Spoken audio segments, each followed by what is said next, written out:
परिवार गोपी गोपाळांचे भार. तुका म्हणे धन्य झाले भुवैकुंठ नातुडे जो कवणे परी उभा केला विटेवरी. विठ्ठल या ठिकाणी आले.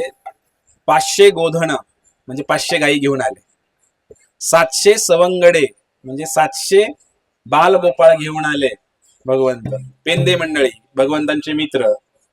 रामकृष्ण पुढे चालत असे. रामकृष्ण कोण? कृष्ण बलराम की.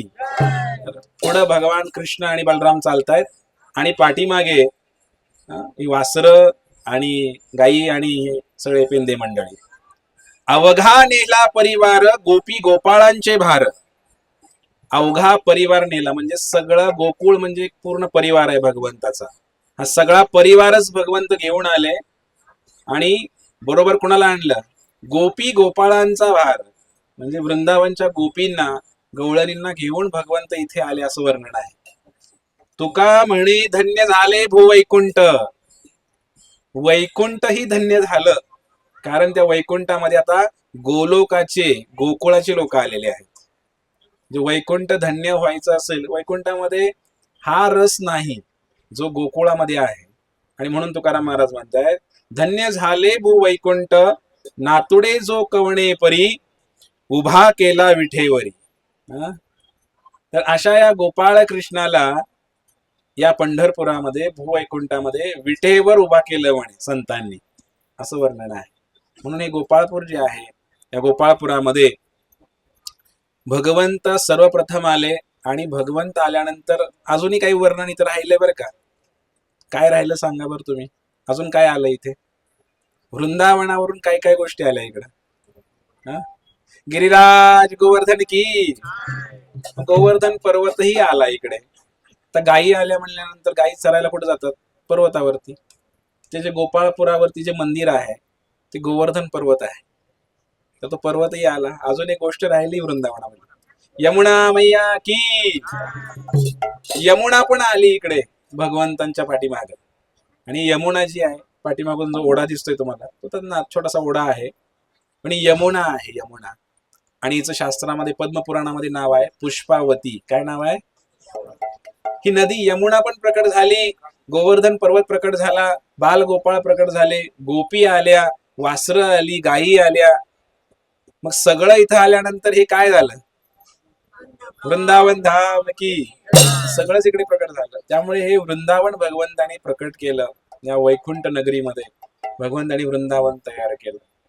असं तर गुरु महाराज नेहमी सांगतात की हे जे ठिकाण आहे हे वृंदावन आहे आणि द्वारकेचा राणा पांडवा घरी तसं द्वारकेचे द्वारकाधीश जे आहेत ते मग पलीकडे आलेले आहेत. कुठे? विटेवर उभा कोण आहे? द्वारकाधीश भगवान की. द्वारकेवरून भगवंत आले आणि विटेवर उभा राहिले. आणि इकडे जे आहे ते भगवंताचं बाल गोपाळ रूप आहे. आपण आता नंतर दर्शन करायला जाल प्रसाद घेतल्यानंतर. इकडे भगवंताचं बाल गोपाळ रूप आहे. आणि म्हणून या जागेला अनन्यसाधारण महत्व आहे. या ब्रह्मांडामध्ये सर्वात पवित्र ठिकाण वृंदावन आहे आणि ते वृंदावनच भगवंताने इथं प्रकट केलेलं आहे. आणि अशा या वृंदावनामध्ये भगवंताच्या भक्तांनी अनेक मधुर मधुर लीला केलेली आहेत. त्यापैकीच एक संत जनाबाईचं चरित्र आज आपण पाहणार आहे. संत जनाबाई अनेक संत अनेक जातीमध्ये होऊन गेले. अनेक पंथांचे संत होऊन गेले आणि त्यामध्ये काही स्त्रियांनाही स्थान देण्यात आलं भगवंताने. जनाबाई नेहमी एका अभंगामध्ये म्हणते स्त्री जन्मा यावी म्हणून न व्हावे उदास. मला स्त्रीचा देह भेटला म्हणून मी उदास होण्याची काहीच कारण नाहीये. कारण भगवंताने मला काय केलं? संतांच्या पंगतीमध्ये मला नेऊन ठेवलं म्हणे. स्त्रीला अवघड आहे. भगवंताची भक्ती करायची कठीण आहे. तपस्या करायचं कठीण आहे. पण भगवंताने काही भेदभाव केला नाही. मला संतांच्या पंगतीला बसवलं. आणि म्हणून जनाबाईचं चरित्र इतकं सुंदर चरित्र आहे जनाबाईचं. आपण ध्यानपूर्वक याचं श्रवण करूया. ह्या जनाबाईचा जन्म झाला परभणी तालुक्यामध्ये गंगाखेड नावाचं एक ठिकाण आहे. आपण गेलाय कधी? गंगाखेड नावा आता तालुका आहे तो. त्या गंगाखेड तालुक्यामध्ये त्यांचं घरही आहे जनाबाईचं जिकडे जनाबाईचा जन्म झाला. तर जनाबाईच्या वडिलांचं नाव दामा आणि आईचं नाव होतं करुंटी. तर शूद्र कुळामध्ये जन्माला आलेले हे जनाबाईचा जन्म. पण निस्सीम विठ्ठल भक्त होते आणि हे जेव्हा पंढरपूरला यायचे, दर एकादशीला पंढरपूरला यायचे जनाबाईचे आई वडील. भक्ती कशी आई वडिलांपासून मुलांपर्यंत पोहोचत जाते. आणि दर एकादशीला पंढरपूरला यायचं, भगवंताचं दर्शन करायचं, चंद्रभागेमध्ये स्नान करायचं आणि एकादशी झाली की द्वादशीचा पारणा सोडून आपल्या गावी परत जायचं. हा त्यांचा नित्यक्रम असायचा. मग जनाबाईचा जन्म झाला तर जनाबाईला पहिलेही घेऊन येत होते, छोटी असताना आणली असेल. पण असं सांगण्यात आलंय की जनाबाईचं वय जे आहे 5 ते 6 वर्ष वयाची जनाबाई आहे. आणि अशा या जनाबाईला घेऊन पंढरीच्या वारीसाठी ते दामा आणि ती करुंटी हे दाम्पत्य आलेलं आहे. आणि या ठिकाणी आल्यानंतर पंढरपुरामध्ये एकादशी झाली, चंद्रभागेचं स्नान झालं, पांडुरंगाचं दर्शन झालं आणि जनाबाईचे आई वडील निघाले गंगाखेडला जाण्यासाठी. आणि त्यावेळेला जनाबाई अभंगामध्ये रात्री नामदेव महाराजांचं वळवंटामध्ये कीर्तन झालं होतं. त्या कीर्तनामध्ये तिने ऐकलं होतं की हा वैकुंठीचा राणा किंवा हा गोलोकाचा स्वामी या विटेवर उभा आहे, साक्षात उभा आहे, भगवंतच आहे साक्षात. आणि जास्तीत जास्त आपण या भगवंताची सेवा करायला हवी, धामवास करायला हवा, असंही ऐकलेलं तिनं. तर कधी कधी काय होतं की आई वडील किंवा मोठी लोक महाराजांचं प्रवचन जास्त सिरियसली घेत नाही, पण त्यांची आलेली बरोबरची मुलं फार सिरियसली घेतात. आणि तेच घरी गेल्यानंतर आई वडिलांना सांगतात, महाराजांनी काय सांगितलं होतं प्रवचनात, ध्यानात नाही का बाबा? बरोबर आहे की नाही? जनाबाईला तिच्या आई वडिलांना असं काही वाटलं नाही, पण जनाबाईला वाटलं की आपण काय करावं, आता पंढरपुरामध्येच राहावं. आणि पंढरपुरामध्ये राहण्याचा तिचा निर्णय तिने आई वडिलांना सांगितला. छोटीशी मुलगी आहे 5-6 वर्षाची. मग आई वडिलांना कसं लक्षात येईल? कारण आई वडील सोडायला तयार नव्हते जनाबाईला, परंतु एक प्रेरणा त्यांना भेटली. कारण जेव्हा ते पूर्वी यायचे त्यांना मूलबाळ नव्हतं, तेव्हा पांडुरंगाकडे त्यांनी मूलबाळ मागितलं होतं. म्हणजे आम्हाला काही मूल नाहीये, आम्हाला एखादं मूल होऊ द्या भगवंता तुमच्या कृपेनं. आणि तेव्हा भगवंत म्हणाले होते विठ्ठल त्यांना की तुम्हाला मुलगा तर नाही होणार, पण मुलगी होईल म्हणे, तुम्हाला चालेल का? ते म्हणले ठीक आहे, मुलगी झाली तरी काही हरकत नाही. आणि भगवंतानी हे सुद्धा सांगितलं होतं त्यांना की मुलगी होईल, अशी मुलगी होईल की जी देवासाठी वेडी नसेल तर देव तिच्यासाठी वेडा असेल. ऐकायला येते का पाठीमागे? अशी मुलगी तुम्हाला होईल म्हणे. आणि असं म्हणल्यानंतर मग त्याने म्हणले ठीक आहे. त्यांना तो संकेत कळाला की भगवंताने सांगितलं होतं की अशी एक भक्त मुलगी जन्माला येईल म्हणून. मग कधी कधी आई वडिलांनी सुद्धा हा विचार केला पाहिजे की एखादं मूल जर भगवंतांकडे जात असेल त्याला अडवण्यामध्ये काही अर्थ नाही. तर त्यांच्या आई वडिलांनी विचार केला की मुलगी एवढी भगवंतांकडे हिचा ओढा आहे, तर आपण या मुलीला इथं सोडून जाऊया. मग आता ती यायलाच तयार नाही गावाकडं, आपण करू का असं? आपण करू का असं? आपलं जर मूल असं केलं तर करू का आपण? एक तर करणारच नाही, मूल असं करणार नाही गॅरंटी तुम्हाला पण आहे. पण जनाबाईंनी यायचं ठरवल्यानंतर तिच्या आई वडिलांनी खरंच विचार केला की चांगल्या मार्गाला लागते मुलगी आणि पांडुरंगाविषयी विशेष प्रेम आहे माझ्या मुलीचं, त्यामुळे आता या मुलीला इथंच सोडून जाऊया. द्वादशीचा दिवस आहे, आई वडील निघाले. ती छोटीशी जनाबाई तिला नामदेव पायरीजवळ सोडलेला आहे आणि सोडून त्यांच्या आई वडील गेलेले. जवळजवळ हे 6-7 वर्षाचं वय. 2 दिवस झाले ती मुलगी त्या महाद्वारामध्येच फेऱ्या मारते, तिथंच बसलेली आहे. नामदेव पायरीपासून चंद्रभागेकडे ये जा करते, रडते. थोडीशी लहान आहे अजून, रडते म्हणजे मी एकटी पडली म्हणून नाही रडत आहे, ती पांडुरंगासाठी रडते. छोटीशी मुलगी रडत असते. आणि जेव्हा 2 दिवस होऊन जातात, 3रा दिवस येतो. नामदेव महाराज बघत असतात की 2 दिवस झाले की ही मुलगी इथं बसलेली आहे. कोणाची मुलगी आहे वही? तिला जवळ जाऊन विचारलं, बाळा तू कुठून आलीस काय? त्या जनाबाईंनी छान उत्तर दिलं. तर ती जनाबाई म्हणाली की ती छोटीशी मुलगी म्हणाली, महाराज मला पंढरपुरामध्ये राहायचं आहे, माझ्या आई वडिलांना विचारलंय मी आणि मला सोडून गेलेत म्हणे पंढरपुरामध्ये. नामदेव महाराज दररोज पांडुरंगाची सेवा करायला यायचे. नामदेव महाराजांचं घर विठ्ठल मंदिराच्या पुढेच घर आहे नामदेव महाराजांचं. कोणी कोणी गेले नामदेव महाराजांच्या घरी? हात वरती करा. 1, 2. यांची पाहुणीच आहेत ते त्यामुळे हात वर केलं. तर कधी आजही वेळ मिळाला तर जाऊ शकताय. पांडुरंग तिथे प्रकट झालेले आहेत, सांगणार आहे कथा मी. आणि त्या विठ्ठलाचं नाव आहे हासरे विठ्ठल. काय नाव आहे? भगवंत हसतात असे, स्माईल आहे भगवंताच्या चेहऱ्यावर. तर त्यांचं घर आजही आहे नामदेव महाराजांचं, मंदिराच्या पुढेच आहे. आणि रोज नामदेव महाराज यायचे सेवेला. मग जनाबाईला तिने विचारलं, अगं ए मुली, तू आमच्या बरोबर येतेस का, मग आमच्या घरी थांबते का? आणि मग जवळच आहे आमचं घर, रोज पांडुरंगाला येऊ शकते, सेवा करू शकते. मग तिने विचार केला, नामदेव महाराज तर फार मोठे संत आहेत. तिने बघितलं होतं वाळवंटामध्ये कीर्तन करताना. म्हणले बरं झालं, महाराजांच्या घरी राहायला भेटते आपल्याला. आणि अशा प्रकारे नामदेव महाराज त्या छोट्याशा मुलीला घेऊन आपल्या घरी गेले. आणि घरी आणल्यानंतर बायकोला सांगितलं. नामदेव महाराजांच्या बायकोचं नाव राजाई, आईचं नाव गोणाई.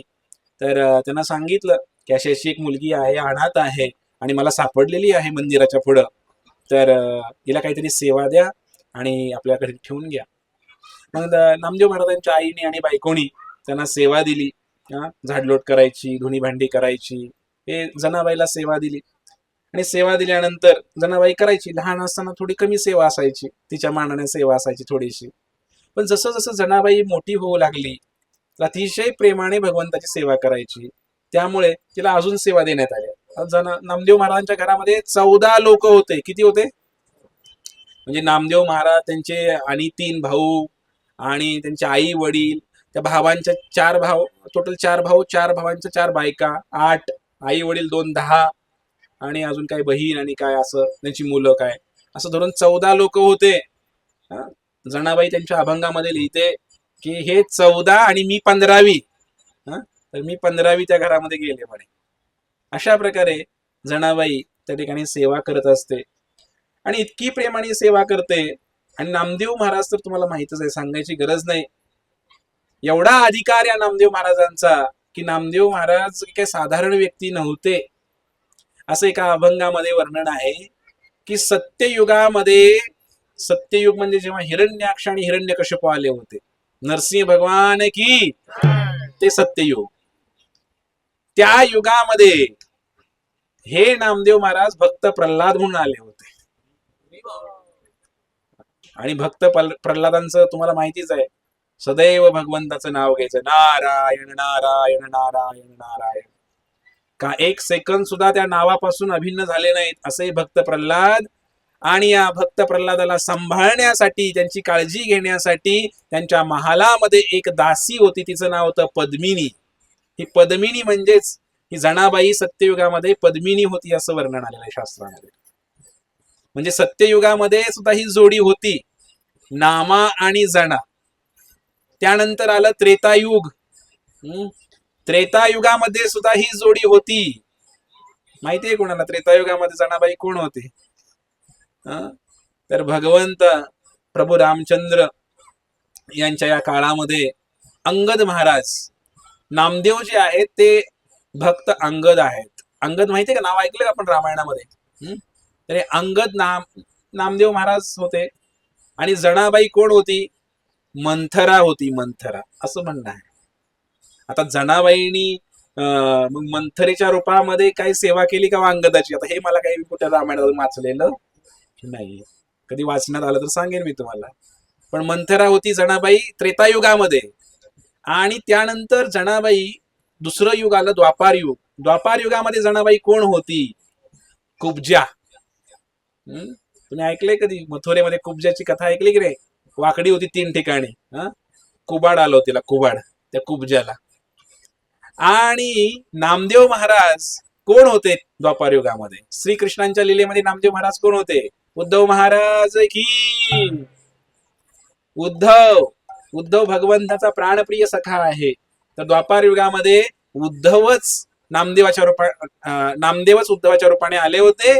आणि जनाबाई कुणाच्या रूपाने आली होती? पाठीमागून आवाज येत नाही. आवाज का येत नाही तुम्हाला? नाही मराठी समजत नाही का? इंग्रजीमध्ये बोलू नको, हिंदीमध्ये? जनाबाई द्वापार युगामध्ये कोण म्हणून आली होती? एका आवाजामध्ये, मोठ्या आवाजात. नाही आवाज येत नाही. तर कुब्जा म्हणून आली होती, जी कुब्जा जेव्हा कंसाला मारायला भगवान श्रीकृष्ण बलराम गेले होते त्यावेळेला कुब्जाने भगवान श्रीकृष्णाला चंदन लावलं. चंदन लावता लावता भगवंतानी आपल्या पाय तिच्या पायावर दिला, तिची हनुवटी धरली आणि तिला सरळ केली. 3 ठिकाणी वाकडी होती आणि पत्नी म्हणून स्वीकार केलं त्या कुब्जाला. आणि भगवंताच्या मागे त्यांचे मित्र उद्धव पण आले होते. उद्धवाला सुद्धा चंदन लावण्याची सेवा त्या काळामध्ये तिनं केली. आणि कलियुगामध्ये हेच उद्धव महाराज आणि ही कुब्जा प्रकट होतात जनाबाई आणि नामदेव महाराजांच्या रूपाने. हरी बोल. अशा प्रकारे वर्णन आहे. नामदेव महाराज काही साधारण नाहीयेत आणि जनाबाई पण साधारण नाहीयेत. म्हणजे जनाबाई जेव्हा इथे त्यांच्या घरी काम करत असते, भगवंतांवर एवढा अधिकार आहे नामदेव महाराजांचा की नामदेव महाराजांच्या घरामध्ये भगवंत जेवायला यायचे असं वर्णन आहे. आता आपण जर सर्वांनी ती खीर खाल्ली नामदेवाची लहानपणी हे ऐकलंय सर्वांनी, बरोबर आहे की नाही? पण नामदेव महाराजांच्या घरी भगवंत रोज जेवायला यायचे, प्रत्यक्ष भगवंत यायचे जेवायला. आणि जनाबाईला जेव्हा समजलं की भगवंत आहेत, हे भगवंत रोज आमच्या घरी जेवायला येतात नामदेव महाराजांच्या घरी, तर जनाबाई अशी बघायची तिथून दरवाजाच्या फटीमधून. कारण वाढायला आता घरातली मंडळी मोठी मोठी आहे, लहान मुलांना किंवा स्त्रियांना पुढं जास्त घातलं जात नाही. पण जनाबाई अशी फटीतून बघते दरवाजाच्या की साक्षात भगवंत पंढरीनाथ जेवण करतायत. मग जेवण करतायत तर त्या पांडुरंगाचं उष्ट मला मिळालं तर किती बरं होईल, अशी इच्छा त्याच्या मनामध्ये निर्माण होते. आणि मग जेव्हा जनाबाई अशी इच्छा करते त्यावेळेला त्या ठिकाणी भगवंत जेवायचं थांबवतात. भगवंत जेवायचं थांबवतात आणि भगवंत विचार करतात. माझी जनाबाई विचार करते की मला उष्ट पाहिजे तुमचं. तर भगवंत काय करतात, ताटामध्ये सगळं तसंच सोडतात आणि भगवंत म्हणतात माझं पोट भरले, आता मला जावं लागेल म्हणजे लवकर. नामदेव महाराज म्हणतात की अहो थांबा, आज काय आवडलं नाही का तुम्हाला जेवण आमचं, हा भोग आवडला नाही? तसं काही नाही, आज माझं पोट भरलेलं आहे. आणि मग अशा प्रकारे पहिल्यांदा भगवंत ताटामध्ये सगळं सोडून गेलेले असतात आणि सगळे गेल्यानंतर ती ताट, ती उष्टी पत्रावळी उचलायचं काम जनाबाई करते. आणि त्यावेळेला त्या पांडुरंगांचं जे ताट आहे, भगवंताच्या ताटामध्ये जेवले ताट जनाबाई घेते आणि भगवंताचं उष्ट खाते. हरी वो. मला सांगायचं की जनाबाईचा किती मोठा अधिकार आहे, काही साधारण आहे का हो? आणि म्हणून ही जनाबाई जेव्हा कामाचा व्याप इतका वाढलेला असतो जनाबाई, कारण तरुण होते जनाबाई आणि घरातले लोक तिला भरपूर काम लावतात. विशेष करून ही 14 लोक आहेत. आणि शेवटी बघा, घरामध्ये किती जरी बाहेरचा व्यक्ती येऊन सेवा केला तरी ती घरातली जी मेन व्यक्ती आहे त्याला आपल्याच लेकराचं गुण आवडतं चांगलं, बाहेरच्या व्यक्तीवर तेवढं आपण प्रेम करत. मग ती सून असू द्या किंवा अजून काय कुंडे एखादा भक्त असू द्या, भक्त जरी आला घरामध्ये तर आई जास्त प्रेम त्या आपल्या मुलावर किंवा आपल्याच लोकांवर करते. असं काही झालं तर नामदेवाची बायको आणि आई जनाबाईला काही जास्त जवळ करत नव्हते. मग काय करायचं, भरपूर कामं लावायची. कामं काय काय होती जनाबाईला, एक तर झाडलोट होतीच, धुणी भांडी होतीच. धुणं धुवायचं, या 15 लोकांचं 14 लोकांचं धुणं धुवायचं चंद्रभागेला जाऊन. किंवा वॉशिंग मशीन नव्हती, नुसतं बटन दाबले. चंद्रभागेला जाऊन धुणं धुवायचं आणि त्यानंतर दिवसभर ते स्वयंपाक पण करायचा. आणि इतकी सेवा की दळण दळायलाच तिला वेळ भेटत नव्हता. म्हणून जनाबाईचं वर्णन आहे की जनाबाई रात्रभर दळण दळायची आणि दिवसभर सेवा करायची. आणि इतकी इतकी सेवा करायची की जनाबाईला आंघोळ करायला सुद्धा वेळ भेटत नव्हता. आंघोळ कसे करायची, चंद्रभागेला गेले की 2 तांबे तिथं ओतून घ्यायची, झालं आंघोळीची. असंही वर्णन आहे. जनाबाई ते इतकी सेवा करायची, इतकी सेवा करायची की केसाला तेल सुद्धा लावायला वेळ भेटत नव्हता. ते सुद्धा वर्णन पुढे येईल. भगवंताची कशी सेवा करायला हवी, वैष्णवांची कशी सेवा करायला हवी. आपल्याला जर एखाद्या भक्ताने हाक मारली, प्रभूजी खाली या, की प्रभूजी अजून पावडरच लावतोय, किती खाली हाका मारल्या तरी येणार नाही, म्हणून थांबा जरा माझा मेकअप चालू आहे. जनाबाईला तेल लावायला सुद्धा केसाला वेळ नाही, इतकी सेवा जनाबाईने केली. आणि या नामदेवाच्या घरी या सेवेचं फळ, कारण नामदेव महाराज हे साक्षात महान वैष्णव होते आणि त्यामुळं नामदेव महाराजांची सेवा म्हणजे भगवंत वैष्णवांची सेवा केल्यानंतर जास्त प्रसन्न होतात. भगवंताला भगवंताची सेवा करण्यापेक्षा एखाद्या भक्ताची सेवा केली तर भगवंत लवकर प्रसन्न होतात. म्हणून भक्तांची सेवेला प्राधान्य दिलं पाहिजे. मग एकदा हे दळायचा जो प्रोग्राम आहे सर्वांना माहिती आहे, हे एक मोठं जातं आणि त्या जात्यावरती रात्रभर दळायचं. ज्वारी दळायची, गहू दळायचं, बाजरी दळायची. आणि मग जनाबाई रात्रभर दळते. जनाबाईला दळण्यामध्ये इतका आनंद येतो, कारण एकतर वेळ रात्रीची आहे आणि दुसरी गोष्ट सगळे झोपलेले आहेत. जनाबाई सुंदर सुंदर गाणी गाते. हा आणि जनाबाई ते दळण दळते, गाणी गाते, म्हणजे पिक्चरची गाणी नाही, भगवंतांना आळवते. हा तर हाती काम मुखी नाम हा कार्यक्रम जनाबाईचा. तर दळत असताना भगवंताची सुंदर सुंदर गाणे गाते, कारण जेव्हा भगवंताचं कीर्तन करतो त्यावेळेला कष्ट होत नाही, कामाचं कष्ट होत नाही. मग यशोदा मैया जेव्हा ताक घुसळते भगवंतासाठी त्यावेळेला ते कष्ट वाटत नाही तिला, ती भगवंताचं गुण गाते. कृष्णाचं गुण गाते. तसं जनाबाई सुद्धा भगवंताचं गुण गाते आहे. हा सुंदर माझे जाते ग, फिरते बहुते कौतुक, फिरते बहुते गे, ओव्या गाऊ कौतुके, हे रे बा विठ्ठला. ऐकलंय आपण सगळ्यांनी. पांडुरंगाला बोलवते की माझं जातं पण फार सुंदर आहे भगवंता, आणि तुम्ही या ना माझ्या बरोबर, या इथं. आणि ओव्या गाऊ कौतुके, ओवी मध्ये म्हणजे अभंग म्हणतात तुकाराम महाराज, तसं जनाबाईनी ओव्या लिहिलेल्या आहेत. ओव्या सुंदर ओव्या आहेत. त्या ओव्यामध्ये मग जनाबाई भगवंताच्या सौंदर्याचं वर्णन करते, भगवंताच्या लीलांचं गोकुळातल्या वर्णन करते. अशा प्रकारे त्याला रात्र गेलेली कळत नाही. मग भगवंताला बोलवते, ते पहिल्यांदा बोलवते की ए रे बा विठ्ठला. भगवंताला बा बनवलं तिला पहिल्यांदा. काय बनवलं? खरा जन्म दिलेला बाप तर नव्हताच, सोडून गेलाच होता. ए रे बा विठ्ठला. भगवंत विठ्ठल म्हणून आले. जनाबाईला दळण्यासाठी भगवंत विठ्ठल रूपामध्ये आले सुरुवातीला, आणि भगवंत दळू लागायचे. आणि जेव्हा रात्रभर दळायचं, म्हणजे कधी यायचे भगवंत? पांडुरंगाच्या मंदिरामध्ये संध्याकाळी एक आरती होते, त्याला शयन आरती किंवा शेज आरती असं म्हणतात. ते व्हायला जवळजवळ 11-11:30 वाजतात पांडुरंगाच्या मंदिरामध्ये. आणि सकाळी भगवंताला 4 वाजता उठवलं जातं विठ्ठलाला, त्याला म्हणतात काकडा आरती किंवा मंगल आरती. आणि संध्याकाळी 11. मग दळण्याचा जो वेळ आहे तो किती आहे? 11 ते 4. ह्याच वेळामध्ये भगवंत, त्या विठेवर उभा राहिलेले भगवंत त्या नामदेवाच्या घरामध्ये जायचे आणि तिला दळू लागायचे. असं वर्णन आहे की जेव्हा दळायला यायचे तर भगवंताला सुरुवातीला तर भगवंत आले एकदा विठ्ठलाच्या रूपामध्येच यायचे. ज्या ज्या भावडेमध्ये जनाबाई भगवंताला बोलवायची तसं स्वरूप घेऊन भगवंत यायचे. मग एकदा जनाबाईंनी काय केलं की भगवंतांना जेव्हा ती जात्यावर दळत होती तेव्हा भगवंताला तिने वेगळ्या रूपामध्ये बोलवलं. एग एग विठाई माझे पंढरीचे आई. हे पण गीत तुम्ही ऐकलं असेल. पहिल्यांदा बोलवलं होतं भगवंताला विठोबा म्हणून, आणि आता बोलवलं विठाई म्हणून. पांडुरंगांना प्रश्न पडला की आता कोणत्या रूपामध्ये जायला पाहिजे? मला आई संबोधन केलेलं आहे. जनाबाईंनी मला काय संबोधन केलंय? विठाई. तर मग म्हटले मला आता रूप बदलावं लागेल.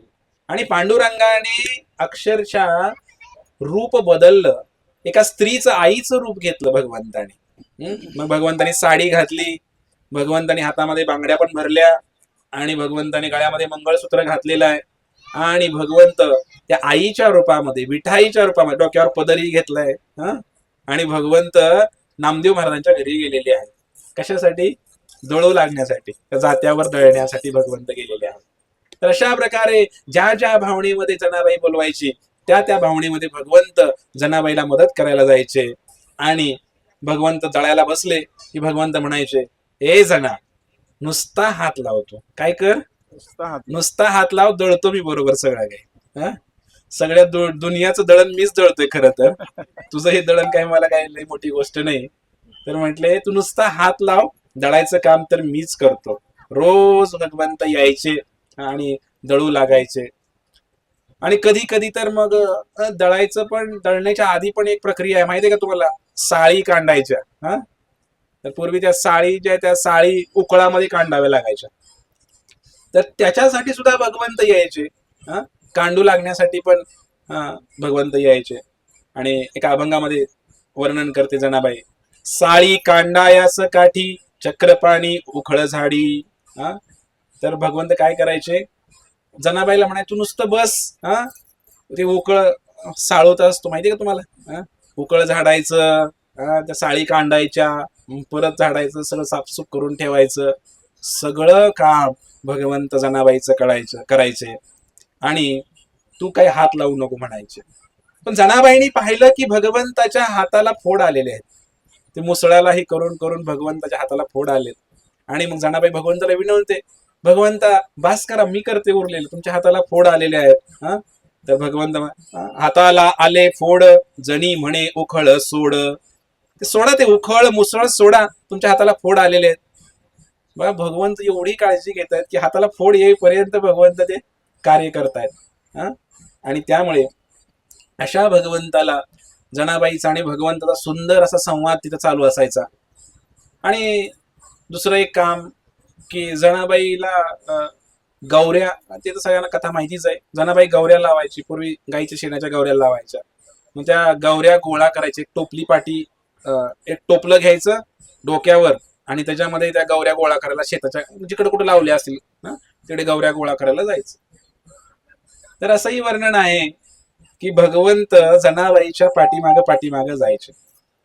शेण काढायला जेव्हा जणी जाते आणि भगवंत काय करतात, ती पाटी, शेणाची पाटी घेऊन डोक्यावर घेतात भगवंत. तुम्ही थोडस चिंतन करा सर्वांनी, भगवंताचं स्वरूप लक्षात घ्या की भगवंत काय काय करतायत जनाबाईसाठी. हा मी सांगतोय, तुम्ही चित्र पुढे उभा करा सर्वांनी की भगवंतांनी डोक्यावर काय घेतलंय, शेणाची पाटी घेतलेली आहे. हा जनाबाईसाठी भगवंत शेणाची पाटी घेऊन निघालेले आहेत. जनी जाय शेणासाठी, मागे उभा जगजेठी. जनाबाई जेव्हा शेणाला जाते तेव्हा भगवंत पाटी घेऊन मागे जातात. काय काय कामं केली नाहीत भगवंतानी त्यांच्यासाठी. झाड लोट करी जनी, केर भरे चक्र पाणी, पाटी घेऊन शिरावरी. आणि जेव्हा झाडलोट करायची तेव्हा भगवंत काय करायचे, केर भरण्यासाठी भगवंत सुपली घेऊन यायचे. अशा प्रकारे भगवंतानी हे गौऱ्या गोळा करायचं काम, झाडलोट करायचं काम, सगळी कामं जनाबाईची केली. एवढंच नाही, कपडे धुवायचं पण कामं केली. आता कपडे धुवायला पण लहान पोरांच्या पण चड्ड्या आहेत, सगळं आहे त्याच्यामध्ये मिक्स. एवढे सगळे धोत्र, साड्या, बोचकच्या बोचक भरून जनाबाई घेऊन जायची चंद्रभागेच्या काठावरती धुवायला. भगवंतानी कपडे धुतल्याचं वर्णन आहे. कपडे धुवायला लागले भगवंतानी. धुणे धुणी आणि म्हणे नाम याची जणी. कधी कधी तर जनाबाई कपडे धुवायला जात नव्हती, भगवंतच स्त्रीचं रूप घ्यायचे आणि भगवंत चंद्रभागेला जायचे, कपडे धुवायचे, सगळं आणून इस्त्री केल्यासारखे कपडे आणून ठेवायचे. कारण एवढं काम होणं एखाद्या मुलीला कसं शक्य आहे, मला तुम्ही सांगा. घरामध्ये आता मिक्सर आहे, आपल्या वॉशिंग मशीन आहे, फ्रीज आहे, सगळं, गॅस नुसता बटन मारलं गॅस चालू होतोय, सगळं रेडी आहे. तरी सुद्धा प्रभूजी लोकांची ओरड आहे की वेळेवर आम्हाला जेवायला मिळत नाही. तुकाराम प्रभूंची ओरड असते सारखी मला.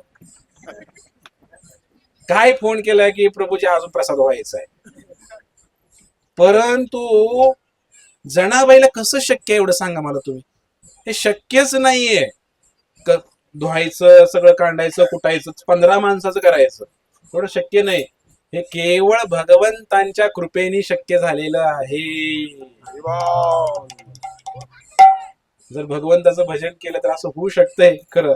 भगवंत सगळं आपल्याकडे घेऊ शकतायत. आणि म्हणून फार सुंदर कथा आहे जनाबाईची, पण वेळेच्या अभावी थोडक्यात सांगतोय तुम्हाला. फार सुंदर अभंग ओव्यामध्ये ओवीबद्ध केलेला आहे की कशा प्रकारे भगवंताचं आणि जनाबाईचं आदान प्रदान झालं. सुरुवातीला मी सांगितलं की एवढी कामं की जनाबाईने केसाला कंगवा लावला नाही, डोक्याला तेल लावलं नाही कधी. आणि मग असं जर केलं तर डोक्यात काय होईल हो? वा होते म्हणते, वा, उवा म्हणतात त्याला, आपण वा म्हणतोय. 6 पायाचा प्राणी. आजकाल काही दिसून येत नाही एवढा, कारण आजकाल शॅम्पू आणि बरंच काही लोक वापरतात, त्यामुळे काय जनरली वाव होत नाहीत. पण मी लहानपणी बघितलंय की म्हाताऱ्या बायकांनी डोक्यात वाव व्हायचे आणि बसून उन्हा लागे नाही आपलं असं काढायचं आणि वा अशा मारायचे. वा टाकून दे किंवा मारून टाकायचे. वा टाकून द्यायची नसते वा, कारण ती वा परत वाढतच जाते. वा काढल्यानंतर मारायची असते. पण वा मध्ये पण आत्मा आहे की, त्या वा मध्ये पण आत्मा आहे, मग त्याचं पाप लागेल की नाही आपल्याला. म्हणून जनाबाई काय करायची, एकदा काय झालं घटना की जनाबाई दळत असताना झाडत असताना सारखीच कशा खाजवायची डोक्यामध्ये. डोक्यामध्ये सारखीच खाजवायची. भगवंतानी बघितलं की ती जनाबाई सारखी डोक्यात खाजवते. भगवंतानी विचारलं काय वाज झालेत का डोक्यात. ती म्हणली बहुतेक वाच असतील म्हणजे डोक्यामध्ये. भगवंतानी जनाबाईला जवळ घेतलं आणि जनाबाईला डोक्यामधल्या वा काढायला लागले भगवंत. अशी लीला ऐकली की असं वाटतं की असा प्रसंग, असं सौभाग्य या जगाच्या पाठीवर या ब्रह्मांडामध्ये कोणालाच लाभलं नसेल.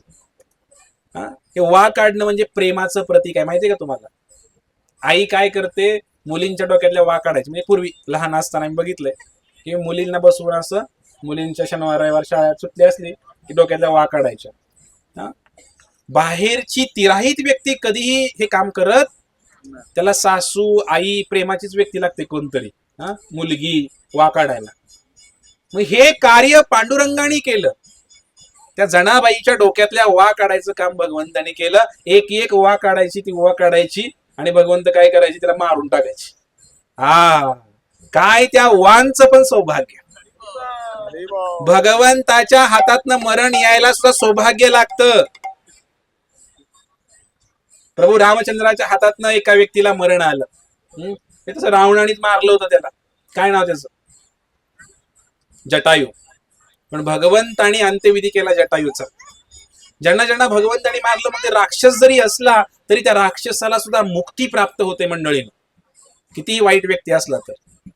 आता त्या उवांचंही सौभाग्य की त्या जनाबाईच्या डोक्यात झाल्या. पहिली गोष्ट, भक्तांचा आश्रय घेतला, चरणाचा नाही डोक्याचा आश्रय घेतला.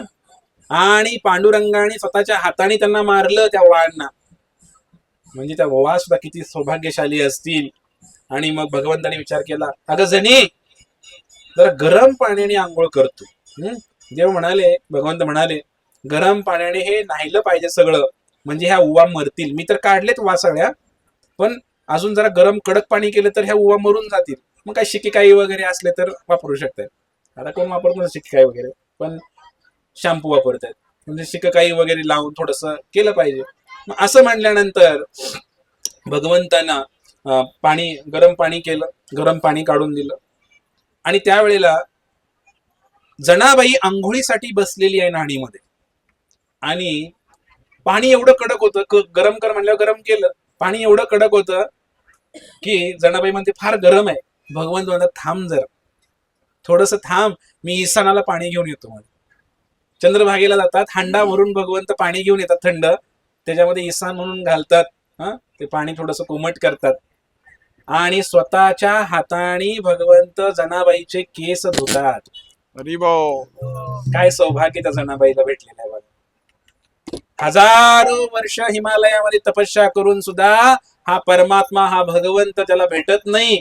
तो भगवंत आज जनाबाईचे कपडे धुतोय, जनाबाईची केस धुतोय. किती पुण्यवान, किती भाग्यशाली ती जनाबाई असेल, याचं वर्णन, याचा विचार आमच्या डोक्याच्या पलीकडे आहे. आणि म्हणून जनाबाई वर्णन करते, जनी बैसली न्हायाला, पाणी नाही इसाणाला, घागर घेऊनी हातामध्ये, पाणी आणतात दीनानाथ. हे दीनानाथ दीन कृपा करतायत जनाबाईवरती. आणि असा हा भगवंत भक्ताच्या भक्तीला भुलून जातो आणि कोणतं कार्य करावं हे भगवंताला काही वाटत नाही. प्रेमामध्ये सगळं माफ असतं असं म्हणलं. मग प्रेमामध्ये भगवंताने काहीही कामं केलेली आहेत. आणि म्हणून जनाबाई म्हणते, ऐसा भक्तीशी भुलला, नीच कामे करू लागला. या भक्तीला एवढा भुलून गेलेला आहे भगवंत की नीच नीच कामं सुद्धा भगवंत करू लागले. आणि म्हणून एके दिवशी एक घटना सांगतो, जी त्या गोपाळपुराशी संपर्क आहे अशी घटना सांगतो. भगवंत दळायला यायचं टायमिंग किती होतं मी सांगितलं, सांगा. 11 ते 4, दुपारी 11 ते रात्री 11 ते 4. येते काय ऐकाल तुम्हाला. तर संध्याकाळी 12 ते 4 धरा तुम्ही, या टायमामध्ये भगवंत यायचे. आणि जेव्हा भगवंत यायचे त्या ठिकाणी एके दिवशी दळण हे लवकरच झालं दळून. काय आदल्या दिवशी जास्त दळलं असेल किंवा जे काय झालं असेल तर एके दिवशी दळायचं लवकरच उरकलं, मग समजा पहाटेच्या 1:30-2 वाजले असतील. मग भगवंताने विचार केला, मंदिर किती वाजता उघडतं पांडुरंगाचं? पहाटे 4. म्हणले 4 वाजायला अजून वेळ आहे म्हणले. दररोज तर 4ला निघायचे, किती 5 मिनिटात पोहोचतंय. तर जाऊन विटेवर उभा राहायचे. मग भगवंताने विचार केला अजून 1 तास 1.5 तास आहे म्हणले, थोडं इथंच एक डुलका मारतो म्हणले. आणि जनाबाईच्या तिथंच भगवंताने जनाबाईच्या मांडीवर डोकं ठेवलं भगवंताने, आणि भगवंत तिथेच झोपी गेले नामदेवाच्या घरी. आणि जेव्हा भगवंत झोपलेले आहेत, मग भगवंताने सांगितलं जनीला, 4चा गजर लाव, मला उठव, मला जायचंय मंदिरात, नाहीतर तिकडे बोंबलतील सळे पुजारी.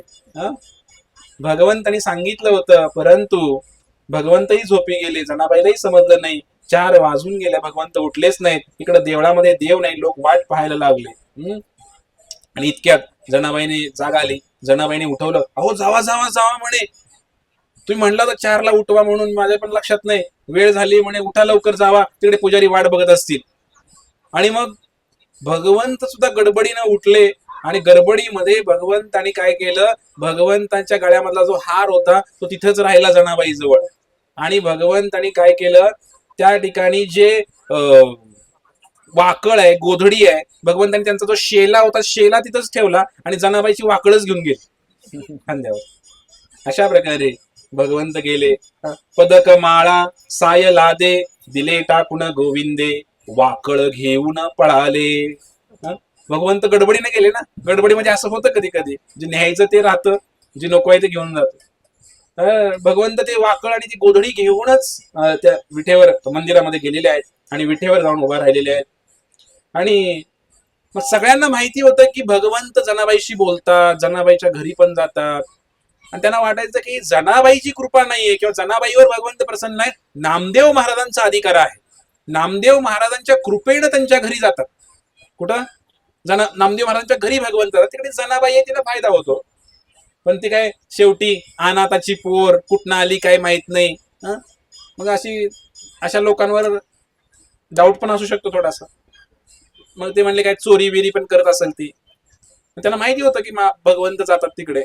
पण जेव्हा भगवंताच्या अंगावरती गोधडी दिसली, त्यांनी ओळखलं ही जनाबाईचीच गोधडी आहे. जनाबाईचीच गोधडी आहे मध्ये. तर त्यावेळेला संशय घेतला त्या जनाबाईवर. जनाबाईला बोलवलं. जनाबाई म्हणली अहो तसं काही नाही म्हणली, तर माझ्याकडे तर काही नाही, भगवंताचं काही दागिने किंवा काय असं राहिलेलं नाही. कारण जनाबाईने काय बघितलं नव्हतं असं काय. नाही म्हणले, घरी जायला पाहिजे. धाड टाकली, धाड नामदेव महाराजांच्या घरावरती. आणि गेले, बघितलं तर घरामध्ये जिकडे दळायला बसले होते तिकडे एक भगवंताचा कंठहार आणि भगवंताचं उपर्ण शाल त्या ठिकाणी होते. आणि अशा प्रकारे हे सापडलं सगळं. आणि मग चोरीचा आळ त्या जनाबाईवर घेतला आणि पंचायत बसली. आणि त्या सदस्यांनी ठरवलं, साक्षात भगवंताचा कंठहार आणि ही शाल चोरलेली आहे, त्यामुळं आता या जणीला, पूर्वी चोरी करणं सुद्धा ती भगवंताचं म्हणे, हिला आता जिवंत राहण्याचा अधिकार नाही म्हणे. आज जनाबाईला जिवंत राहण्याचा अधिकार नाही. आणि त्यामुळे त्यांनी त्या ठिकाणी जनाबाईला शिक्षा दिली. काय शिक्षा दिली म्हणे, सुळावर चढवा ह्या जनाबाईला. ती भगवंताची योजना आहे. कशासाठी? भक्ताचं नाव मोठं करण्यासाठी. सुळावर चढवण्याची शिक्षा या जनाबाईला देण्यात आली. आणि जेव्हा हा आळ तिच्यावर घेतला गेला, मग जनाबाई आपल्या ओवीमध्ये गायनामध्ये सांगते की भगवंता, मी काय तुझं वाकडं केलं होतं, तू माझ्या मुळावर का उठलाय, तू मला एवढा का त्रास देतोयस, मी तर चोरी केली नाही, तुला पण माहिती आहे, पण तू काय करत आहे, तुझ्यामुळे मला आता शिक्षा होत आहे, असं जनाबाई आपल्या अभंगामध्ये वर्णन करते. ओव्या गाऊनी स्वरात दासी जणीच्या घरात, दळण दळीले सख्या श्री हरी, आळ चोरीचा माझ्यावरी, आळ चोरीचा माझ्यावरी.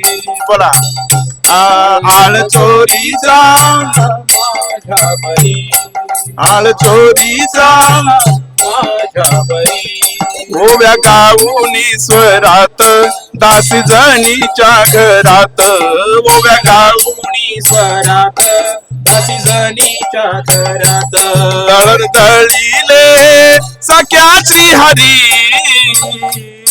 दळण दळीले सख्यासी हरी आळ चोरीचा माझ्यावरी आळ चोरीचा माझ्यावरी आळ चोरीचा माझ्यावरी आळ चोरीचा माझ्यावरी असा कार पांडुरंगा केलास कावा कार पांडुरंगा केलास कावा अलंकार विसरुणी गेलास देवा अलंकार विसरुणी केलास देवा असा कार पांडुरंगा केलास कावा असा कार पांडुरंगा केलास कावा अलंकार विसरुणी गेलास देवा अलंकार विसरुणी केलास देवा वाकळनेली तू अंगावरी वाकळनेली तू अंगावरी आळ चोरीचा माझ्यावरी चोरीचा माझ्यावरी आळ चोरीचा माझ्यावरी आळ चोरीचा माझ्यावरी असा कार्य विठ्ठला तू माझ्या मुळावर असा कार्य विठ्ठला तू माझ्या मुळावर असा कार्य विठ्ठला तू माझ्या मुळावर असा कार्य विठ्ठला तू माझ्या मुळावर गाव करी पुजारी मज देती सुळावर गावकरी पुजारी मज देती सुळावर कुठ गेली तुझी जादूगिरी कुठ गेली तुझी जादूगिरी आळ चोरीचा माझ्यावरी आळ चोरीचा माझ्यावरी आळ चोरीचा माझ्यावरी आळ चोरीचा माझ्यावरी दासी जणीचा तू माय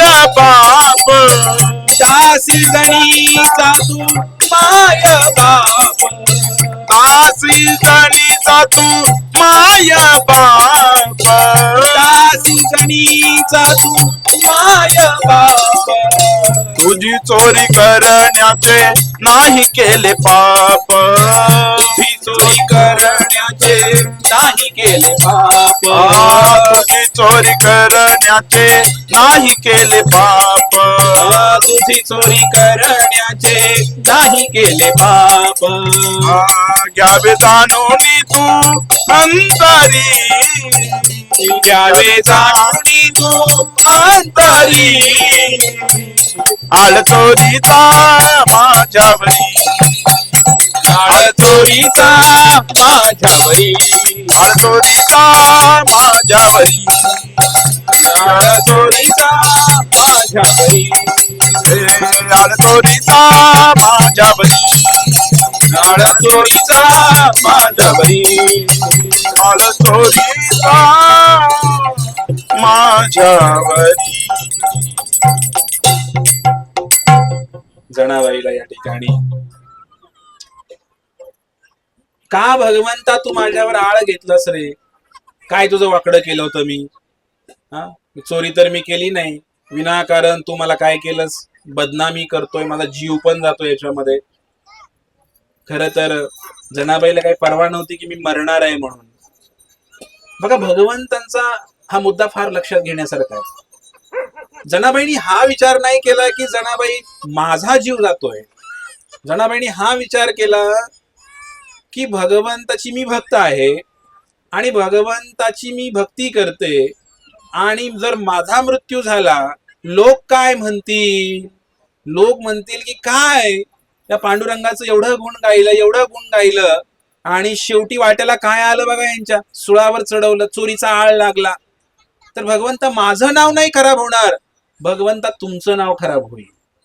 भगवंताचं नाव खराब होऊ नये म्हणून जनाबाई अशी म्हणतात. हा एक उच्च विचार आहे भक्तांचा. आपण नेहमी आपला विचार करतो. भक्तीमध्ये सुद्धा जेव्हा आपण माळा करतोय, हरे कृष्ण कृष्ण कृष्ण हरे हरे, हरे राम राम राम. जेव्हा आम्ही नामस्मरण करतोय तेव्हा सुद्धा आम्ही हाच विचार करतोय की आमचं कसं बरं होईल, आम्हाला कसं सुख मिळेल. माळा करतोय पण प्रभूजी आम्हाला काय फरक पडेना. हा एक विचार आहे, पण खालच्या पट्टीचा विचार आहे.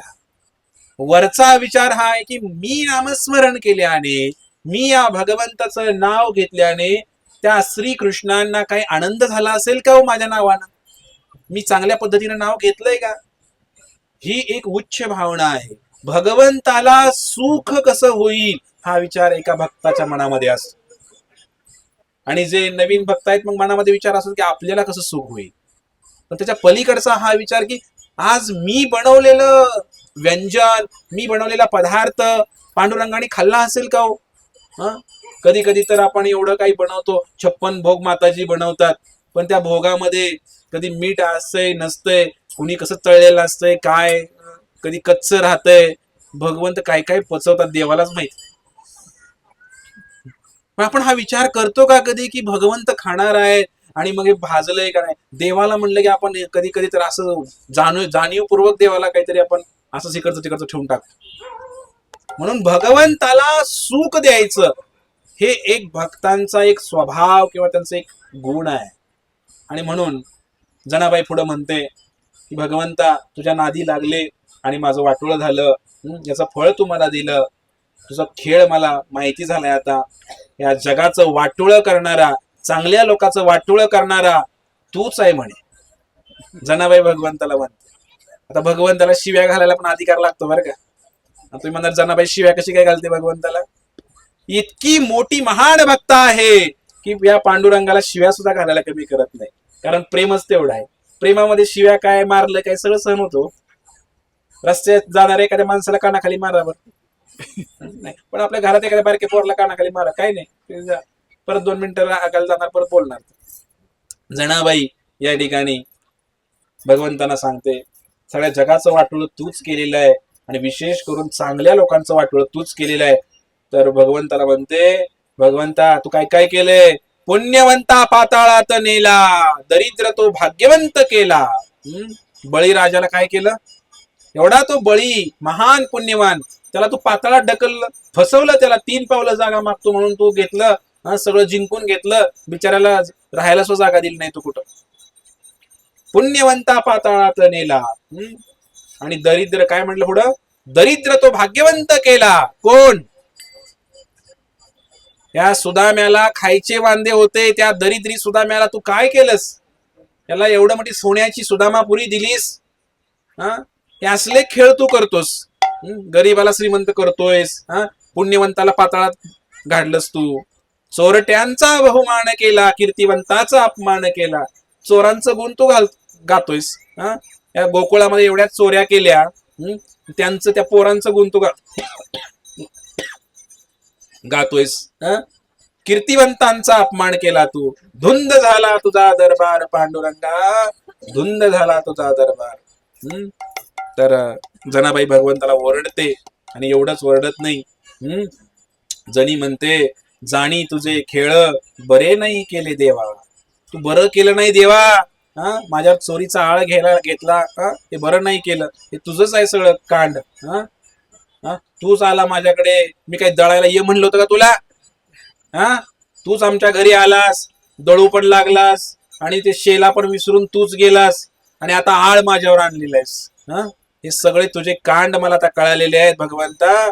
आणि आता जनाबाईला राग अनावर झालेला आहे आणि जनाबाई मोठ्या मोठ्यानं शिव्या देऊ लागली पांडुरंगाला.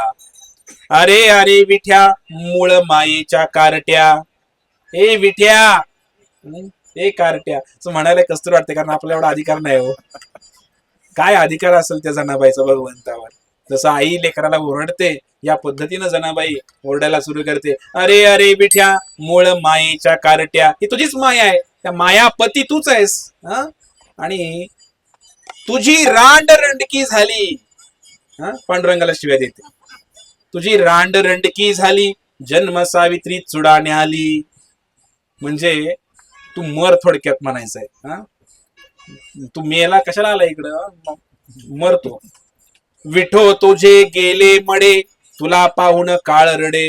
हा, तुझं मड गेलं, आपण मराठीत म्हणतो नाही शिवाय भांडताना, तुझं मड उचललं. हा, असं आहे का? तर जनाबाई म्हणते, विठो तुझे गेले मडे, तुला पाहुणी काळ रडे. उभी राहून अंगणी, शिव्या देते दासी जणी. आता हे फार महत्वाचं आहे. अंगणामध्ये उभा राहून जनाबाई शिव्या देते. कारण भांडणं करायची म्हणल्यानंतर घरात भांडणं करायला मजा येत नाही. ऐकायला कोणतं पाहिजे ना, चार लोकांच्या कानावर पडलं पाहिजे. म्हणून अंगणामध्ये येऊन मोठ्या मोठ्याने शिव्या घालते जनाबाई. उभी राहून अंगणी, शिव्या देते दासी जणी. तर शिव्या देते भगवंताला, म्हणते तू माझं काही बरं केलं नाही पांडुरंगा. आणि मग त्या जनाबाईला गावाच्या बाहेर, ते पंढरपूर गाव इकडं, आणि गावाच्या बाहेर इकडं हे गोपाळपूर, तर इकडं आणलेलं आहे. इकडे छोटस गाव वसलेलं तेव्हाही होतच गोपाळपूर. तर इथं विष्णुपद आहे. त्या विष्णुपदाच्या ते एक मंदिर आहे आता जनाबाईचं, सगळ्यांनी पाहिलेलं आहे. तर या ठिकाणी जनाबाईला सोळावर देण्यासाठी घेऊन आले. आणि सोळावर देण्यासाठी घेऊन आल्यानंतर जसं त्या सोळावर चढवण्यात आलं तसं, तव सोळाचे झाले पाणी, धन्य म्हणे दासी जणी. या जनाबाईंनी बघितलं, तिच्या मनामध्ये विचार होता की भगवंताचं नाव खराब होईल, भगवंताचं नाव खराब होईल मला जर सोळावर चढवलं तर. लोक काय म्हणतील, आयुष्यभर विठ्ठल विठ्ठल केलं. हा, तरी लोक म्हणत, आता पण म्हणतात, तेव्हाची आताचे काही लोक लई फरक नाही. आता पण म्हणतात की काय काय केलं तुमच्या देवानं, कृष्णाने काय केलं. हा, कोणाच्या घरात काही घटना घडली, लोक म्हणतात लगेच, काय एवढा देव देव करताय, माळा जपताय, काय झालं तुमचं, गेली की नाही पोरगी पळून. हा, काय केलं तुमच्या देवानं, असंही म्हणतात लोक. म्हणजे असं समाजामध्ये असतंच आहे, पूर्वीपासून चालत आलेलं आहे. आणि मग ते जनाबाई त्यासाठी भगवंताला विनवत असते. त्या सुळावर चढवलं आणि जसा जनाबाईचा स्पर्श त्या सुळाला झाला, त्या सुळाचं पाणी झालं. तव सुळाचे झाले पाणी, धन्य म्हणे दासी जणी. सर्वांना त्या ठिकाणी विठ्ठल भगवंत प्रकट झाले. त्या लोकांना, त्या पंढरपूर वासियांना सर्वांना भगवंताचं दर्शन झालं. ज्या त्या लोकांनी त्याला सुळावर चढवायचा प्रयत्न केला, जीवे मारण्याचा प्रयत्न केला होता, तो यशस्वी नाही झाला. एक गोष्ट शिकायला मिळते मंडळींनो, की भगवंताला तुम्ही शिव्या दिल्या, भगवंताला त्रास दिला, भगवंत सहन करतात, पण भगवंताच्या भक्ताला दिलेला त्रास भगवंत कधीच सहन करत नाही. म्हणून भगवंताच्या भक्तांची महती फार आहे. भगवंताच्या भक्ताला कधीही काही बोलायला नाही पाहिजे. आपण हे हरे कृष्णावाले भक्त आहेच की, एकमेकामध्ये आपण चांगला व्यवहार करायला पाहिजे. कधी कधी दोन भक्तच भांडतात, एकमेकाला बोलत नाही. भगवंत बघतात चूक नेमकी कोणाची आहे. आणि मग भलेही तुम्ही तुमच्या अहंकारापोटी भांडला असाल, तर भगवंत काय करतात, मग शिक्षा प्रदान करतात. अरे एवढा चांगला माझा नामधारी भक्त आहे, तर याला असं बोलतात हे लोक. मग भगवंताला सहन होत नाही. अंबरीश महाराजांना दुर्वासा मुनीने दिलेला त्रास सगळ्याला माहितीये. सुदर्शन चक्र सोडलं भगवंतानी त्या दुर्वासाच्या पाठीमाग. जोपर्यंत त्या अंबरीश महाराजाच्या पायावर डोकं ठेवून माफी मागितली नाही, तोपर्यंत सुदर्शन चक्र थांबलं नाही. वैकुंठापर्यंत जाऊन आले, कोणी मदत केली नाही. भगवान विष्णूंनी सुद्धा मदत केली नाही त्यांना. एवढा मोठा अधिकारी व्यक्ती होता. पण भक्तांना कधी त्रास नाही द्यायला पाहिजे. जनाबाईला त्रास झाला, तर सुळाचं पाणी झालं, आणि सगळीकडे जनाबाईचीच महती वाढायला लागली. सगळीकडे जनाबाईचं नाव झालं. पंढरपुरात नाही, पंचक्रोशीत नाही, महाराष्ट्रात नाही, पूर्ण भारतामध्ये जनाबाईची ख्याती पसरली.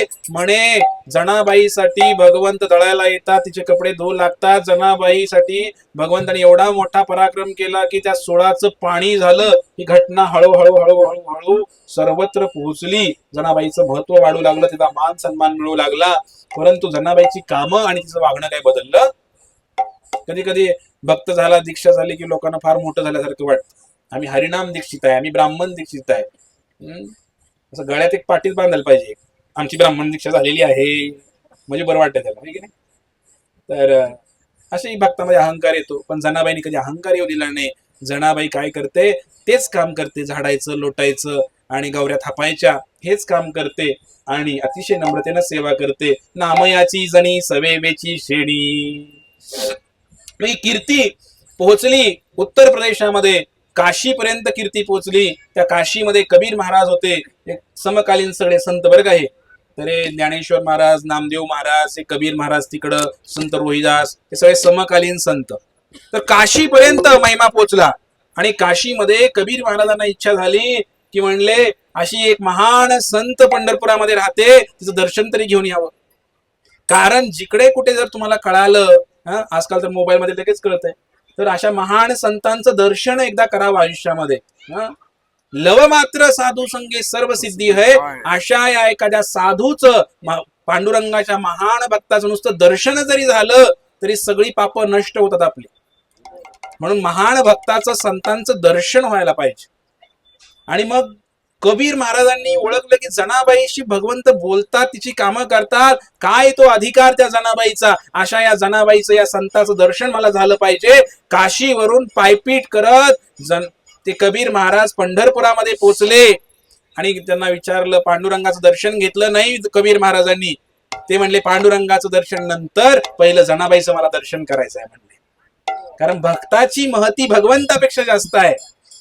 आणि मग पंढरपुरामध्ये आल्यानंतर म्हणले जनाबाई कुठं राहते, कोणीतरी सांगितलं ते नामदेवाचं घर आहे पुढं, तिकडे जावा आणि तिकडं ते राहते जनाबाई.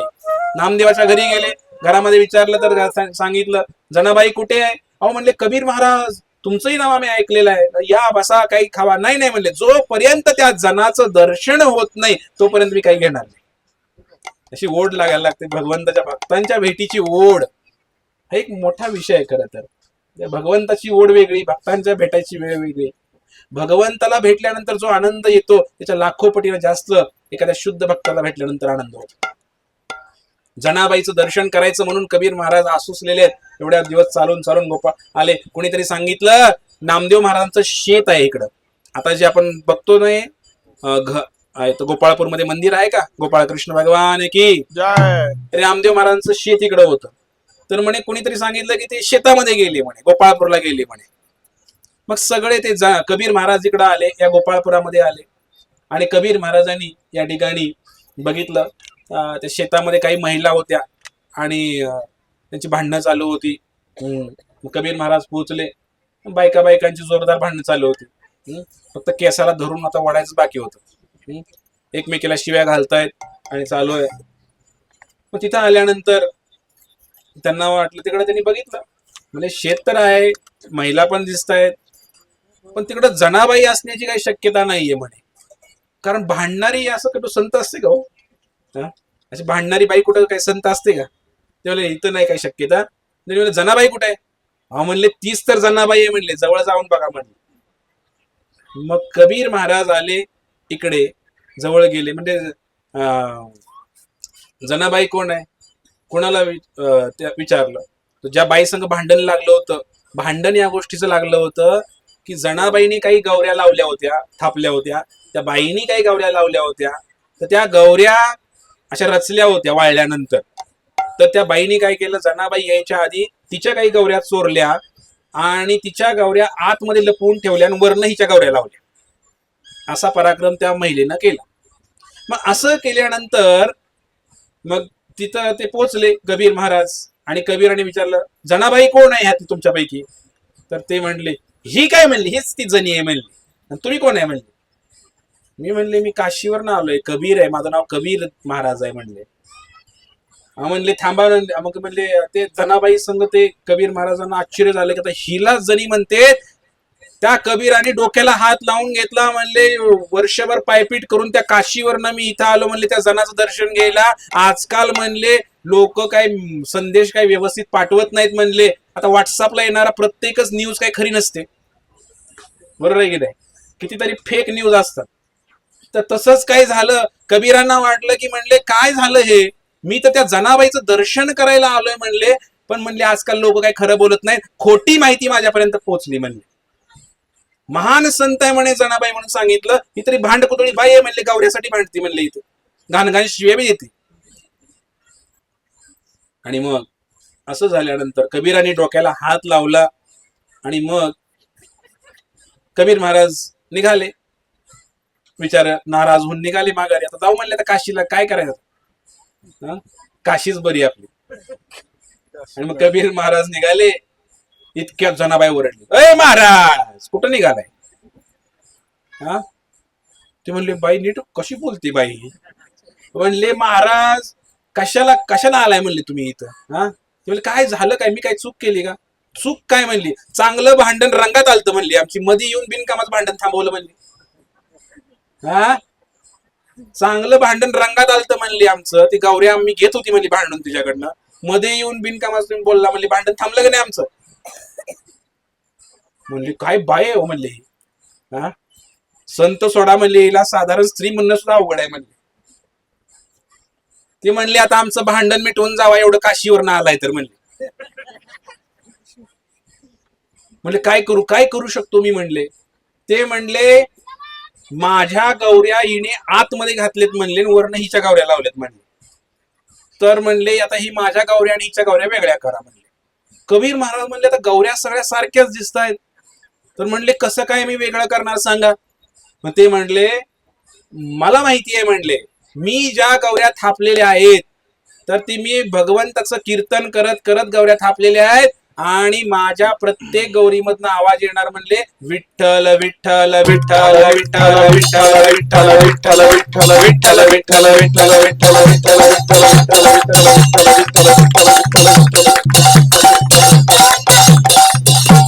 माझ्या प्रत्येक गौरीमधनं आवाज येणार आहे म्हणजे.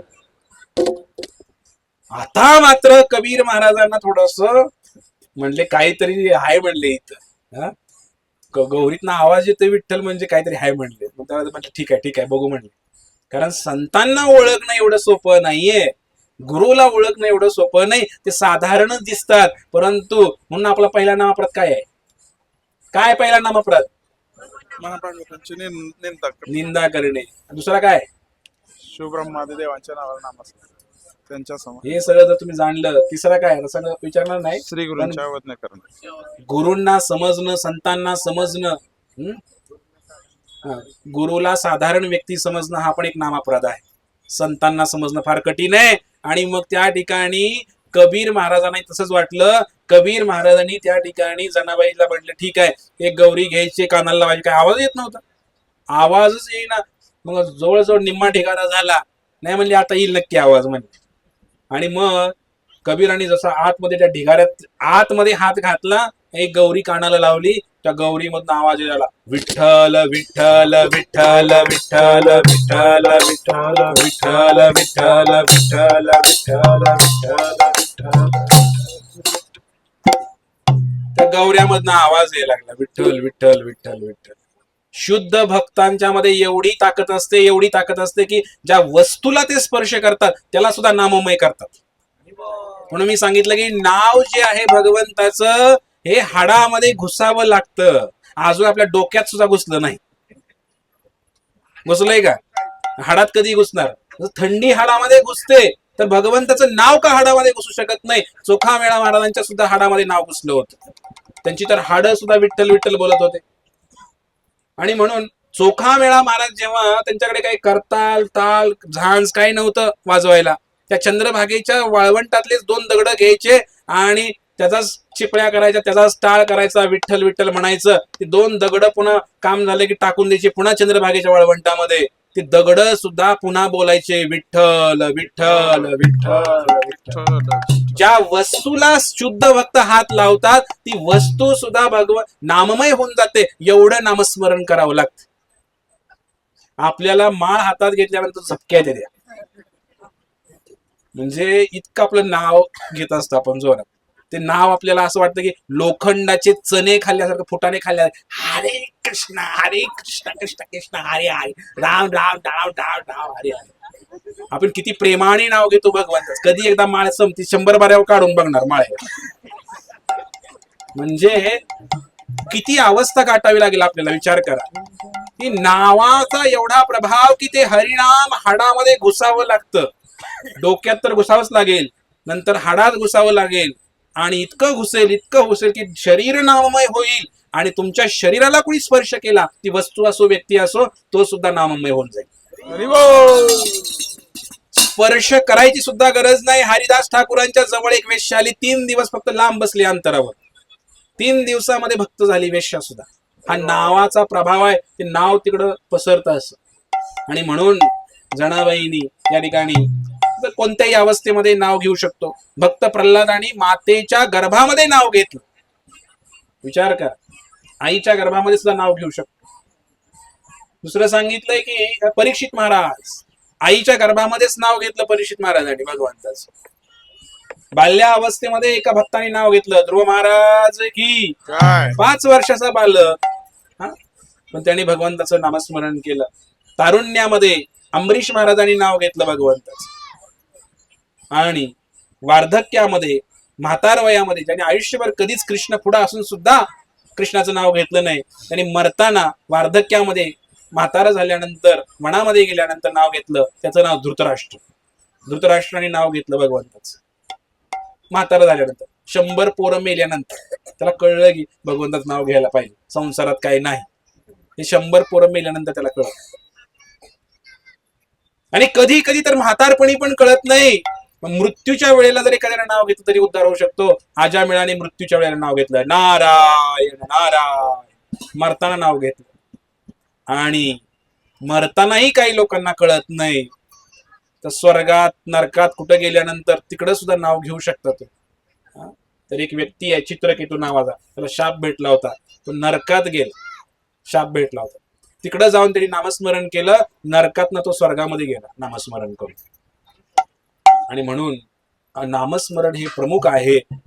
गौऱ्या सुद्धा जनाबाईच्या विठ्ठल विठ्ठल बोलायला लागल्या, आणि या गौऱ्या कबीरांना फार बरं वाटलं, आणि कबीर महाराज फार प्रसन्न झाले.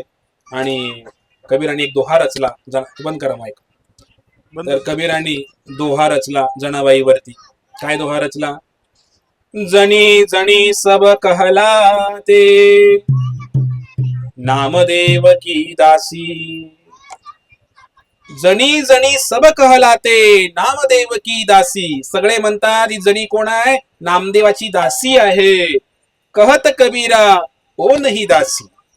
कबीर महाराज म्हणतात ती दासी नाहीये, हो ती दासी नाहीये. ती कोण आहे? कहत कबीरा ओ नहीं दासी, सब संतन की काशी. अरे ही जनाबाई ही काय दासी नाही नामदेवाची, ही तर सगळ्या संतांची काशी आहे म्हणे. हरिबोल. एवढा त्या जनाबाईचा भगवंतावर अधिकार आहे म्हणे. अशा प्रकारे जनाबाईचं गुणगान गायलं. अशा या जनाबाईंनी भगवंताला प्राप्त केलं. आणि इतकी अडाणी स्त्री, लहान बालिका, आई नाही, वडील नाही, अशा अवस्थेमध्ये सुद्धा भगवंताला प्राप्त करू शकतो. काय तिला म्हणायला येत नव्हतं. रामकृष्ण हरी सुद्धा मंत्र दिला नाही, एक अक्षरी मंत्र दिला. कोणता? विठ्ठल.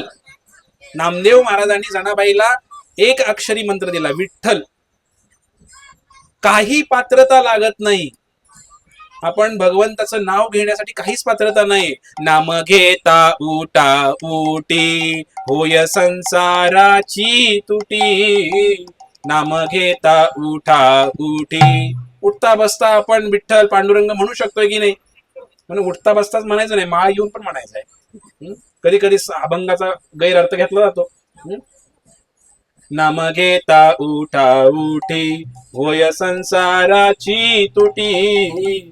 ऐसा लाभ बांधा गाठी, विठ्ठल पायी पडे मिठी. या मनुष्य जीवनामध्ये असा लाभ गाठी बांधा की अंतकाळी मृत्यूच्या वेळेला त्या पांडुरंगाचे चरणाचं दर्शन, त्याचं स्मरण आम्हाला होईल. ऐसा लाभ बांधा गाठी, विठ्ठल पायी पडे मिठी. नामा परते साधन नाही, जे तू करसी आनिक काही. या नामासारखं, भगवंताच्या नामस्मरणासारखं अन्य कोणतंही साधन या कलियुगामध्ये शक्य नाहीये. तू हुडकायला जर गेला तर सापडणार नाहीये. म्हणून तुकाराम महाराज हाका मारून मारून लोकांना सांगतायत, हाकारोनी सांगे तू का नाम घेता राहू नये. तुम्ही भगवंताचं नाव घेतल्याशिवाय राहू नका. तुमची सगळी कामं होतील, काय टेन्शन घेऊ नका. मुलीची लग्न होतील, मुलांची लग्न होतील, त्यांना नातू होतील, सगळं घर बांधून होईल, दारात गाडी येईल. जे काही ते व्हायचंय तुमच्या नशिबात जेवढं आहे ते होणारच आहे. उगाच काळजी करू नका. तुम्ही फक्त काय म्हणा, हरे कृष्ण हरे कृष्ण कृष्ण कृष्ण हरे हरे, हरे राम राम राम हरे हरे. भगवंताचं नामस्मरण करा. आणि भगवंताचं नामस्मरण केल्यानंतर जो आनंद, जी अवस्था आपली होईल, तर याचं वर्णन ते स्वतःलाच कळणार नाही. कसं वर्णन करायचं? ज्यांनी ज्यांनी नाव घेतलंय त्यांना हे विचारू शकताय तुम्ही, आणि त्यांनी सांगितलं तरी पण तुम्हाला कळणार नाही की काय अवस्था होती नामस्मरण केल्यानंतर. म्हणून या नाव, या जनाबाईची कथा आपण ऐकली आज इथे. तर जनाबाईचं जीवनामध्ये आपण काही उतरवू शकतोय. खरं तर प्रवचन झाल्यानंतर थोडं प्रॅक्टिकल पण बोलायला पाहिजे. जनाबाई तर दळताना म्हणत होती, तुम्ही मिक्सर चालवताना म्हणू शकताय की नाही, हरे कृष्ण म्हणून चालू करायचं मिक्सर. म्हणू शकताय. गॅस चालू करताना, बटन मारताना हरे कृष्ण म्हणायचं, चालू करायचं. आणि मग काय, घरामध्ये काय, मी बघतो की भगवंताचं नाव घेत घेतच स्वयंपाक केला पाहिजे. स्त्रियांच्या हातामध्ये ही पूर्ण जग बदलवण्याची ताकद आहे. कारण प्रत्येक गोष्ट अन्नापासून निर्माण होते. प्रत्येक गोष्ट, जैसा खाए अन्न वैसा होगा मन.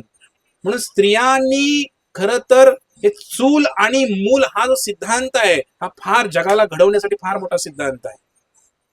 स्वयंपाक हा पत्नीने, आईने केला पाहिजे, तो भगवंताला दाखवला पाहिजे आणि असा प्रसादच ग्रहण केला पाहिजे. मग ते मुलं, ते परिवार, तो एकत्र राहणार सगळं. म्हणून भगवंताचं धुणं धुत असताना सुद्धा, भांडे घासत असताना सुद्धा, स्वयंपाक करत असताना, तर आपण भगवंताचं कीर्तन करायला पाहिजे. आजकाल मोबाईल आलेले आहेत, त्या मोबाईलमध्ये आपण काय भगवंताचं कीर्तन लावून स्वयंपाक करू शकता की नाही? किती माताजींकडे मोबाईल नाही, हात वर करा. 2-4 माताजीकडे मोबाईल नाही, बाकीच्यांकडे सगळ्यांकडे मोबाईल आहे. घरच्यांचा मोबाईल वापरू शकताय, पण मोबाईलवरती कीर्तन लावून आपण भगवंताचा स्वयंपाक करू शकताय.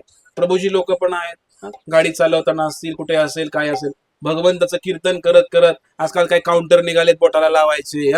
लाज वाटते माळ घ्यायची हातामध्ये, तर बोटाला काउंटर लावून पण तुम्ही आपलं हरे कृष्ण असं करू शकताय. शाळेमध्ये शिक्षक असाल, गाडी चालवत असाल, तर भगवंताचं नामस्मरण खरं तर उठता बसता सदैव भगवंताचं नामस्मरण. एक क्षण सुद्धा, असं वराह पुराणामध्ये एक श्लोक येतो, मला खरं सांगायचा होता पण आता सांगितलं नाही. असं म्हणलेलं आहे की क्षणभरासाठी जर वासुदेवाचं विस्मरण झालं तर जगातली सर्वात मोठी हानी आणि सर्वात मोठा भ्रम आणि सर्वात मोठी विकृती तीच आहे. एका सेकंदासाठी जरी भगवंताचं विस्मरण झालं, सगळ्यात मोठी हानी आहे. पण आम्ही एवढे मायेमध्ये अडकलोय की आम्हाला वाटत नाही की आमचं नुकसान आहे. आम्हाला वाटतं त्यात काय एवढं. पण एखाद्याचं पाकिट पडलं तर त्याचा जीव खालीवर होतोय, एखादा मोबाईल फुटला, चोरीला गेला तर जीव खालीवर होतोय. पण भगवंतासाठी 1 मिनिट आमचा वाया गेला या संसारामध्ये, भगवंता विना, सत्संगा विना, याचं दुःख आम्हाला होत नाही, कारण आम्ही भ्रमात आहे. आणि म्हणून विष्णू पुराणामध्ये हे वर्णन आहे की आपण एक क्षण सुद्धा वाया नाही घालवायला पाहिजे आणि भगवंताचं स्मरण करायला पाहिजे. तर आपण सर्वजण जनाबाईपासून शिकूया की आपण सुद्धा भगवंताचं नित्य नामस्मरण करायला पाहिजे. एवढं नामस्मरण करायला पाहिजे की तुमच्या मिक्सर मधनं, तुमच्या गॅस मधनं, तुमच्या चपातीमधनं सगळीकडनं आवाज निघाला पाहिजे, विठ्ठल विठ्ठल विठ्ठल विठ्ठल विठ्ठल विठ्ठल. हा, आवाज आवाज.